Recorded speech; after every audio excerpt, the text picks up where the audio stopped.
Roughly 1.4 million Americans are now facing day 22 of being furloughed or working without pay. And if Congress doesn't fund the government in the next several days, many will miss their first full paycheck.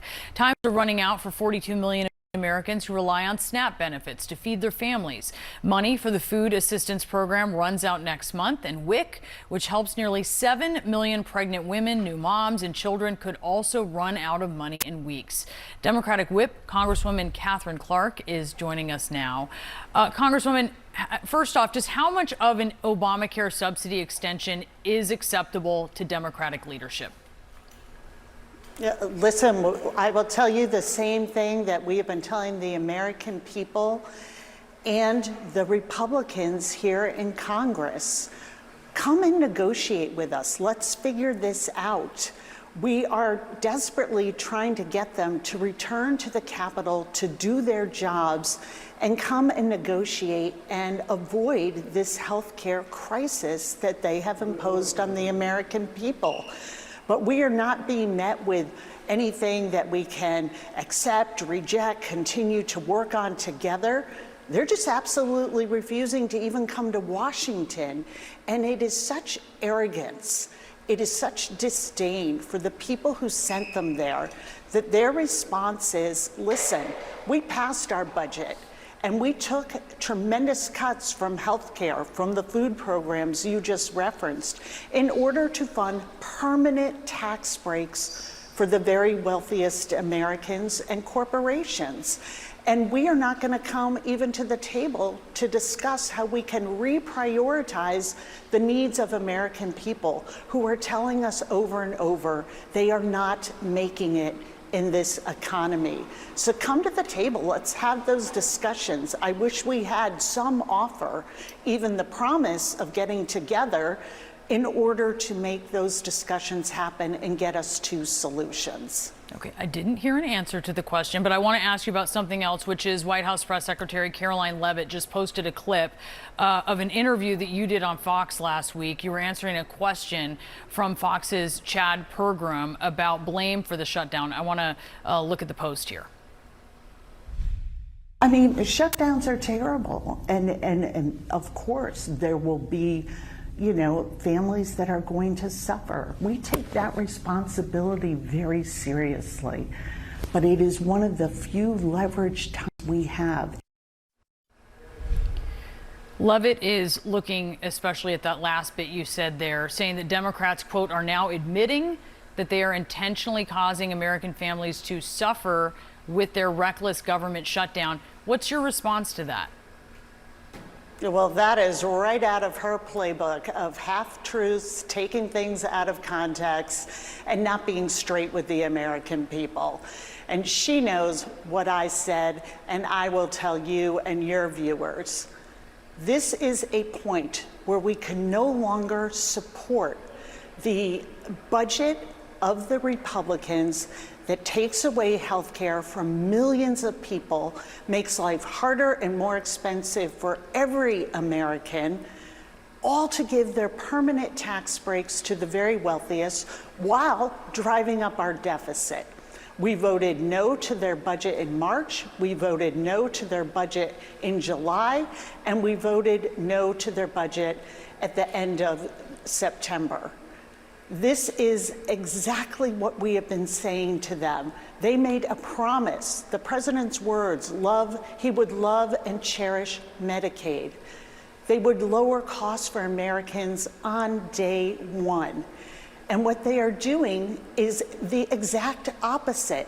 They have taken terrible cuts, not only to the health care for Americans, to the food programs, but also to federal workers. And now somehow we're supposed to believe they are the newfound champion of federal workers and people who work for a living in this country, when we have 60% of households that aren't able to afford the basics.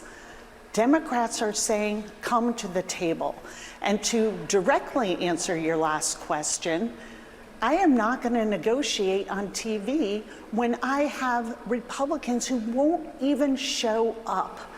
That's not an insult to me. That's an insult to the people who sent them here to represent them, to be their voice in these corridors that are empty of my colleagues.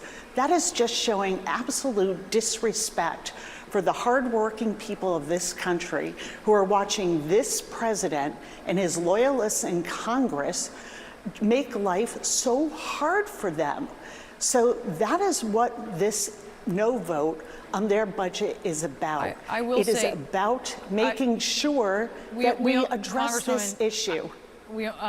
Hakeem Jeffries, I will note, has ruled out a one-year extension. So there has been some talk about what will not be accepted. You talked about the things at stake. And we covered certainly what was in that budget and the cuts in that budget. But there's also a lot at stake in this shutdown. And last year there were more than 1.1 million people in Massachusetts using SNAP, which is commonly referred to as food stamps. My colleague John Berman spoke to Democratic Senator John Fetterman this morning about who's to blame in all of this. And here's what he said. I don't care if it's a Republicans doing that or my own party doing and those things. I think that's the truth, that our government must be open and we can negotiate all of these very important kinds of priorities. Fetterman said he's fighting for both the 2 million Pennsylvanians who are on SNAP and also the 420,000 Pennsylvanians who are receiving the ACA subsidies that you all are demanding an extension to. And he says it's fundamentally wrong to shut the government down. Which is something Democrats have argued in the past when Republicans are doing it. At this point in time, because of this budget, we hear Democrats saying it's different, it's not fundamentally wrong. Explain that. I mean, why? And why do you think that John Fetterman has it wrong here? Here's the difference between this shutdown and this administration and from others that I've served under and that we've certainly seen in recent history. We have a president who from the moment he took office has been using the budget, which it is federal law and under the Constitution that we here in Congress set the budget, as his private slush fund. He takes it from programs he doesn't like. He gives it to programs he does like. We've watched this very recently in the Department of Education, where he has decimated special education funding in this country, something that many, many parents and schools deserve and need in order to provide for all of our students. He has done this over and over again. And so at each point in this budget process, we have said, you have to abide by the law. You have to respect that we are voted and elected to represent people, and that when Congress sets budgets, setting the levels for SNAP, for our veterans benefits, for health care in this country, that is something that you should abide by. Not only does he not do that, he uses his bully pulpit to take more from the American people. So is Senator Fetterman wrong? I believe that we are in a situation here where if Senator Fetterman sees no difference in how this administration is approaching this budget and acting lawfully and constitutionally and putting the needs of the American people first, and any other administration, I certainly disagree with him about that. Because what we're seeing here is a Speaker Johnson in the House, when we said we have opposed this budget at every single point. But let's not shut down government. Let's come together and talk about this. His response, he had shut down the House. He has shut down the House and said, I simply don't care. I don't care what happens to federal workers. I don't care what happens to these SNAP programs. I don't care what happens to people's health care. And so the idea that somehow when they control the House, the Senate, and the White House, that this is on Democrats is really a preposterous one to me. And you have seen them try to cover for their inexcusable strategy of taking healthcare funding, of taking food programs away from our kids and our seniors in order to fund tax cuts. That is the strategy. That is what they are doing. And the fact that they are inflicting even more pain and injecting further cruelty by threatening to not repay people federal workers who are working without pay, it just further shows the callousness on which they view working people. At the same time, we have a president who, what is he talking about? He's talking about building a ballroom. Let that sink in for working people in this country.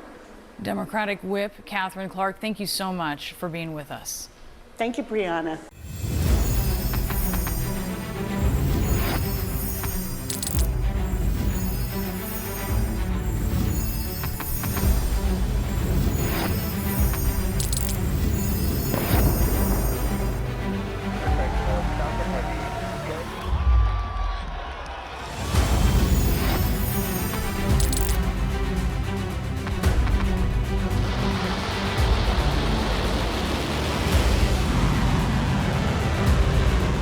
Been fighting so long and so hard that they don't know what the they're doing.